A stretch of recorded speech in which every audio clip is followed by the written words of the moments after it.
News, views, voices of the global Indian community. India abroad.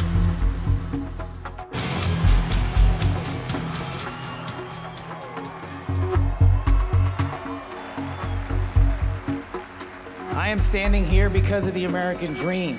I am not standing here because of the color of my skin. My parents were born and raised in East Africa. My father in the 1970s fled a genocidal dictatorship in Uganda, where he saw 300,000 of his countrymen murdered, where he saw what lawlessness would do if it was allowed to break through the system of constitutional justice. He fled, like so many others. He married my mother. They moved here. They waited in line. They stood in line because the American dream was worth standing in line for. All got work to do. We've got the greatest president and the greatest vice president in the history of the world. And so I just need you all to do a little bit more. The American dream is alive and well because you chose that our dream can be the dream for our children and the dream for our world. And we are at a crossroads here in America, but our future is bright because you had the courage to stand for your convictions. So I'm humbled here to talk to you about why I love the American dream. My story's pretty simple, it's unique, and some of you share in it. My parents were born and raised in East Africa. My father in the 1970s fled a genocidal dictatorship in Uganda, where he saw 300,000 of his countrymen murdered, where he saw what lawlessness would do if it was allowed to break through the system of constitutional justice. He fled, like so many others. He married my mother. They moved here. They waited in line. They stood in line because the American dream was worth standing in line for.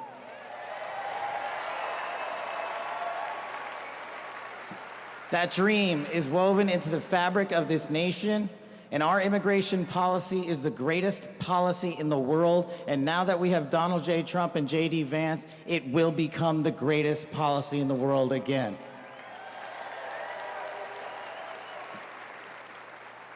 But dreams and hopes aren't enough, my friends. We got to get to work. And we got to accept the realities that too many of you know from your communities. President Trump launched in his first term priorities of national security, law enforcement, economy, and global diplomacy. But now we have to retread some of that. And I'd just like to go over a few of the things that our community has been living under these last few years. In the last calendar year alone, we had 100,000 drug overdoses. In the last calendar year alone, we had over 100,000 rapes. In the last calendar year alone, we had 17,000 homicides. That is unacceptable in 2025 in the United States of America. That is why we need constitutional law and order. When I read the statistic that for the age group of 18 to 45, the #1 cause of death is CCP fentanyl. We are not prioritized to go after the threats that face this country, and most of all, that face our future generations. But thank God, we will be starting right now.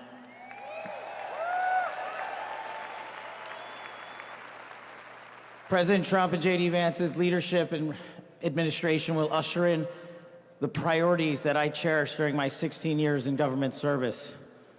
That we will always, always honor the men and women who wear the cloth of our nation and stand on that wall and tell you nothing's getting by them tonight.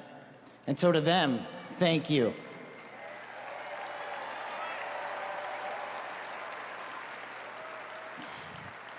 To our teachers and our frontline workers and our first responders, y'all choose to show up every single day for our children, for our communities, and we will now show up for you. Thank you for keeping us safe.